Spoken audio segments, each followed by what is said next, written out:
नमस्कार दोस्तों, तैयारी की पाठशाला में आपका स्वागत है। आइए इतिहास के कुछ प्रश्नों पर नज़र डालते हैं जो यूपी ट्रिपल एससी के हर एग्ज़ाम के लिए बहुत ही इंपॉर्टेंट हैं। पहला क्वेश्चन देखिए, गवर्नर जनरल ने विलय नीति व्यपगत सिद्धांत, बहुत इंपॉर्टेंट क्वेश्चन है। ये व्यपगत सिद्धांत बहुत पूछा जाता है।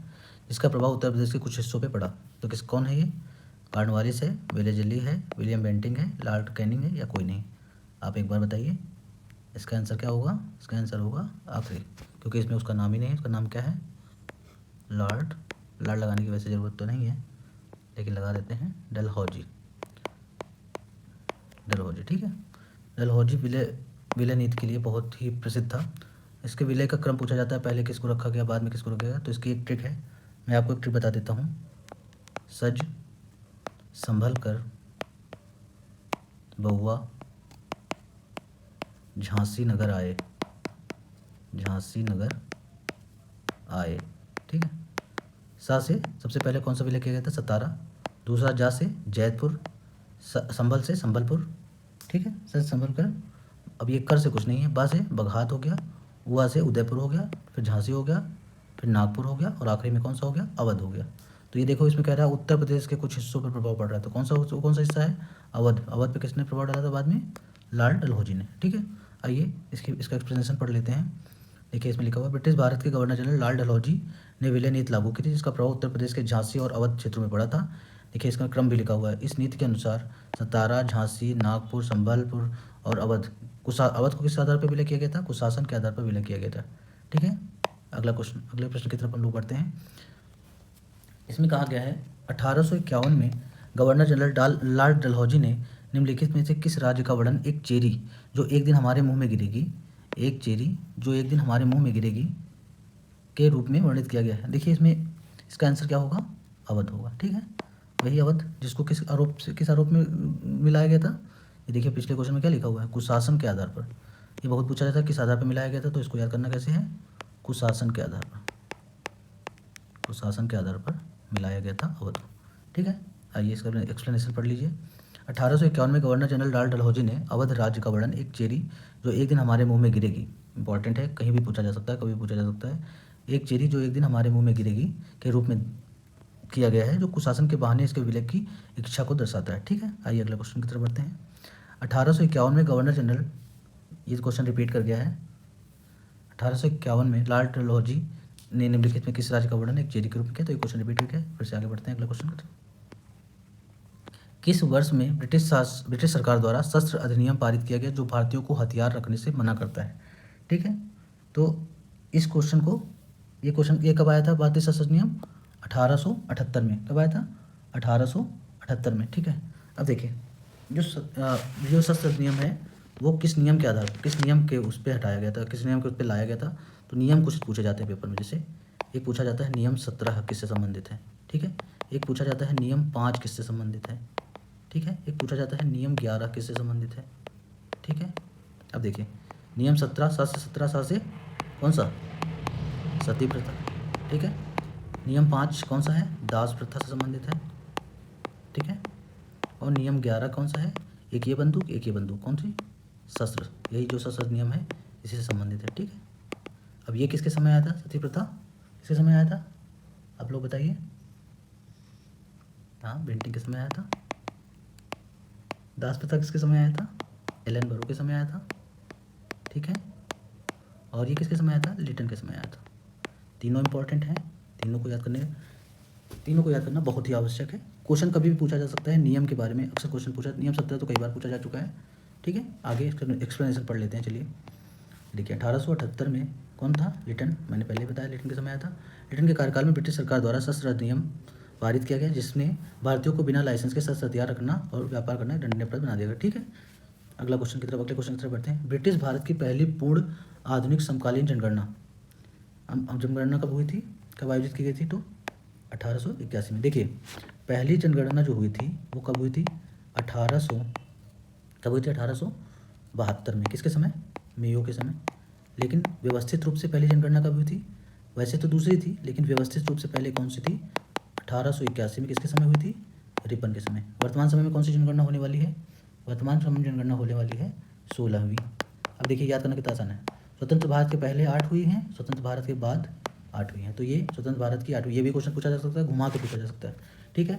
इसमें देखिए, इसमें बहुत इंपॉर्टेंट क्वेश्चन, इसमें एक हाल ही में अमित शाह जी ने इस जो जनगणना है उसको शुभंकर घोषित किए गए हैं, प्रगति और दूसरी है विकास, प्रगति और विकास दो, ये शुभंकर, महिला प्रगति महिला है, विकास पुरुष हैं, इनको क्या बनाया गया है, इनको शुभंकर बनाया गया है। ये भारत की पहली पूर्ण डिजिटल जनगणना होगी।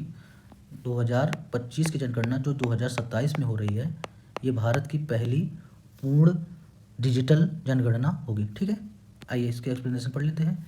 पहली जनगणना 1881 में पूर्ण आधुनिक समकालीन जनगणना है, लेकिन पहली जनगणना कब हुई थी? 1872 में, मई के समय मैंने बता दिया था पहले ही, ठीक है। स्वतंत्र भारत की पहली जनगणना 1951 में, उसमें जिसके जनगणना आयुक्त कौन थे? R.A. गोपाल स्वामी, ठीक है, पूछा जा सकता है कभी भी। आइए अगले क्वेश्चन की तरफ बढ़ते हैं। भारत के प्रथम गवर्नर जनरल कौन थे? सॉरी, बंगाल के पहले गवर्नर जनरल पूछा गया है। चलिए आइए अब हम लोग थोड़ा सा इस क्वेश्चन को बाद में बताएंगे, पहले चीज़ें सीखते हैं। देखिए, पहले बंगाल का गवर्नर बना, वही गवर्नर फिर बाद में ये पद बदला गया, इसका क्या नाम हो गया? बंगाल का गवर्नर जनरल, ठीक है। बंगाल का गवर्नर जनरल के बाद ये पद बन गया भारत का गवर्नर जनरल, ठीक है। और यही गवर्नर जनरल बाद में बना, इस पद को नाम बदला गया भारत का वायसराय, ठीक है। अब देखिए, अब ये चीज़ें थोड़ा सा टिपिकल हो जाती है क्योंकि हमको ये याद नहीं होता है। तो पहले इस क्रम को याद करिए। बंगाल का गवर्नर बनता है, बंगाल का गवर्नर जनरल बनता है, भारत का गवर्नर जनरल बनता है, भारत का वायसराय बनता है। दो बंगाली शब्द हैं, पहले बंगाल, गवर्नर पहला छोटा शब्द है, वो शब्द बड़ा कर दिया गया है, फिर दोनों भारत के, ठीक है। अब इसको याद करना थोड़ा कठिन होता है, तो इसको याद करने के लिए ट्रिक है। क्या है? हम लोग कहते हैं क्या है बे। तो क्या से क्या हो गया? कौन सा हो गया बंगाल का पहला गवर्नर? क्लाइव, ठीक है से क्या हो गया? बंगाल का पहला गवर्नर जनरल कौन सा हो गया? हेस्टिंग्स, ठीक है। और बे से क्या हो गया? भारत का पहला गवर्नर जनरल कौन हो गया? बेंटिंग। और भारत का पहला वायसराय 1857 की क्रांति के बाद कौन बन गया? कैनिंग। तो इसको याद करने का ट्रिक क्या है? क्या है बे कैनिंग, याद करना आसान हो गया। अब आप अपने आप से क्वेश्चन आंसर ये कर सकते हैं। बंगाल का प्रथम गवर्नर जनरल कौन हो गया? बंगाल का प्रथम गवर्नर जनरल कौन हो गया? हेस्टिंग्स हो गया, ठीक है। आइए एक्सप्लेनेशन पढ़ लेते हैं। ये देखिए, हेस्टिंग्स के बारे में लिखा हुआ है, इसने कलकत्ता मदरसा की स्थापना की थी। रिटर्न के बारे में वर्नाकुलर प्रेस एक्ट आया था, ठीक है। रिपन के बारे में क्या है? रिपन ने ही क्या जनगणना करवाई थी, ठीक है। आगे अगला क्वेश्चन की तरफ बढ़ते हैं। इसमें क्वेश्चन पूछा गया, भारत के governor general Lord William Bentinck ने सती प्रथा को समाप्त करने हेतु किस वर्ष में कानून लाया गया था? तो कब लाया गया था? अभी मैंने ऊपर बताया है। सती प्रथा के लिए कौन सा नियम लाया गया था? सती प्रथा के लिए नियम लाया गया था कौन सा लाया गया था? नियम 17। दास प्रथा के लिए कौन सा नियम लाया गया था? नियम 5, ठीक है। आगे अगला क्वेश्चन की तरफ बढ़ते हैं, एक्सप्लेनेशन पढ़ लीजिए। किसके सहयोग से लाया गया था ये नियम? राजा राम मोहन राय जी के सहयोग से ये अधिनियम लाया गया था। कौन लाया था? लॉर्ड विलियम बेंटिंग, ठीक है, विलियम बेंटिंग। आगे देखिए, अब देखिए, मार्ले मिंटो सुधार पूछा गया है। जॉन मार्ले द्वारा तैयार किया गया मार्ले मिंटो सुधार किस वर्ष में अधिनियमित किया गया? तो कब किया गया था? मार्ले मिंटो सुधार कब आया था? 1909 में, ठीक है। इसी तरह एक पूछा जाता है मॉन्टेग्यू चेम्सफोर्ड सुधार, मॉन्टेग्यू चेम्सफोर्ड अधिनियम कब आया था? मॉन्टेग्यू चेम्सफोर्ड अधिनियम आया था 1919 में, ठीक है। अब 1909 के इस अधिनियम में पूछा जाता है कि जैसे पूछ सकते हैं, अब इसका आंसर आप लोग कमेंट बॉक्स में दीजिएगा कि बताइए कि गवर्नर जनरल की परिषद में जो भारतीय सदस्य जोड़े गए कौन कौन से थे? वायसराय की परिषद में कौन कौन जोड़े गए, ठीक है। वायसराय की परिषद में भारतीय शामिल किए गए। इसके अलावा भारत सचिव की परिषद में कौन शामिल किए गए? ये सारे क्वेश्चन पूछे जाते हैं, इनके आंसर आप कमेंट बॉक्स में देंगे। अगले वीडियो में मैं इसका आंसर बताऊँगा। अगले क्वेश्चन की तरफ बढ़ते हैं। देखिए, मार्ले मिंटो सुधार कब आया था? 1909 में, ठीक है। इसमें मुस्लिमों के लिए पृथक निर्वाचन पद्धति प्रदान करने की संप्रदाय को बढ़ावा देना था ये, ठीक है। अगला क्वेश्चन, किसने बंगाल में स्थायी उपनिवेश की शुरुआत की थी? ठीक है। स्थायी उपनिवेश का मतलब क्या होता है? स्थायी बंदोबस्त। स्थायी उपनिवेश मतलब स्थायी बंदोबस्त किसने किया था? कॉर्नवालिस। देखिए, तीन प्रकार की जो है राजस्व संग्रह की जो व्यवस्था की गई थी उसमें 3 प्रकार थे। एक था स्थायी बंदोबस्त, ठीक है। दूसरा कौन सा था? रैयतवाड़ी, ये रैयतवाड़ी। तीसरा कौन सा था? महाल। स्थायी बंदोबस्त 10 साल के लिए, मतलब एक प्रकार से हर साल होता था, लेकिन मतलब उसका लोगों से इकट्ठा किया जाता था। रैयत का मतलब होता है किसान, और महाल का मतलब पूरे गांव से एक लोग इकट्ठा करते थे, ठीक है। वो व्यवस्था स्थायी थी, इसलिए उसको स्थायी बंदोबस्त कहा गया था। इसको किसने शुरू किया था? कॉर्नवालिस ने, ठीक है। रैयतवाड़ी, रास रैयत, राय से रीड, ठीक है। और महालवाड़ी से मैकेंजी, माँ से मैकेंजी, महाल, माँ से मैकेंजी, मैकेंजी, ठीक है। तो स्थायी उपनिवेश की शुरुआत किसने की थी? लॉर्ड कॉर्नवालिस ने, ठीक है। आइए आगे देखते हैं। किस गवर्नर जनरल को स्थायी स्वशासन का जनक कहा जाता है? तो स्थायी स्वशासन किसके समय आया था? लॉर्ड रिपन के समय आया था। स्थायी स्वशासन किसके समय आया था? लॉर्ड रिपन के। अब स्थायी स्वशासन देख लीजिए, अनुच्छेद किस अनुच्छेद में स्थायी स्वशासन या ये स्वशासन, ये जो हम लोग का सबसे निचला वो है, अनुच्छेद 40 में क्या है? अनुच्छेद 40 में, अनुच्छेद 40 में क्या देखिए, ग्राम पंचायत के बारे में बताया गया है। अनुच्छेद 40 में क्या बताया गया है? ग्राम पंचायत के बारे में बताया गया है। स्थानीय स्वशासन, ये सब निचला क्रम है। विकेंद्रीकरण कहते हैं इसको, स्वशासन या शासन का विकेंद्रीकरण जो है अनुच्छेद 40 में बताया गया है ना। गांधी जी की क्या है? गांधी जी की परिकल्पना कहा जाता है, गांधी जी का अनुच्छेद कहा जाता है। लेकिन आया कहाँ से था? रिपन के समय आया था, ठीक है। कब आया था? 1882 में रिपन के कार्यकाल में हुआ था। अब रिपन के कार्यकाल के कुछ प्रमुख, वर्नाकुलर प्रेस एक्ट आया था, प्रथम फैक्ट्री अधिनियम आया था, ठीक है। नियमित जनगणना बता ही चुका हूँ, हंटर कमीशन आया था, ठीक है। इल्बर्ट बिल, इल्बर्ट बिल कौन सा था? इल्बर्ट बिल क्या था? 1883 में आया था, जिसमें क्या कहते थे कि जो है भारतीयों की सुनवाई जो है वो अंग्रेजों की सुनवाई भारतीय जज कर सकते थे, उसके लिए इल्बर्ट बिल आया था। बाद में इसका ज़बरदस्त विरोध किया गया था, ठीक है। आइए आगे देखते हैं अगला क्वेश्चन। लॉर्ड डलहौजी की प्रथम विलय नीति का प्रथम शिकार, विलय नीति का प्रथम शिकार कौन था? अब मैंने बता दिया था, कौन सी स्टेटमेंट बताई थी? सज संभल कर, सज संभल कर बउआ झांसी नगर आए, ठीक है। सा से कौन सा हो गया? सतारा, जा से जैतपुर, संभलपुर, संभलपुर, अगला बगहात, उदयपुर, ठीक है। उसके बाद झांसी नगर से नागपुर और आय से अवध, ठीक है। क्वेश्चन हो गया। अगला क्वेश्चन की तरफ बढ़ते हैं। अब देखिए सिविल सेवा किसके समय? देखिए सिविल सेवा और पुलिस सेवा, सिविल सेवा और पुलिस सेवा, इन सबका जनक कौन कहा जाता है?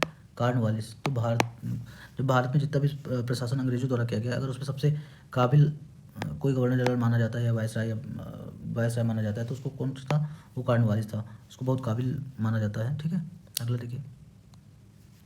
देखिए कॉर्नवालिस के शासनकाल में सिविल सेवा प्रारंभ की गई थी, ठीक है। ये सिविल सेवा 1853 में प्रतियोगी परीक्षा होने लगी, ठीक है। प्रारंभ में यह परीक्षा इंग्लैंड में होती थी, लेकिन 1923, ये प्रश्न याद कर लीजिएगा, ये इंपॉर्टेंट है, 1923 में भारत में होने लगी थी, ठीक है। और 1863 में पहले कौन ICS बने थे? सत्येंद्र नाथ टैगोर।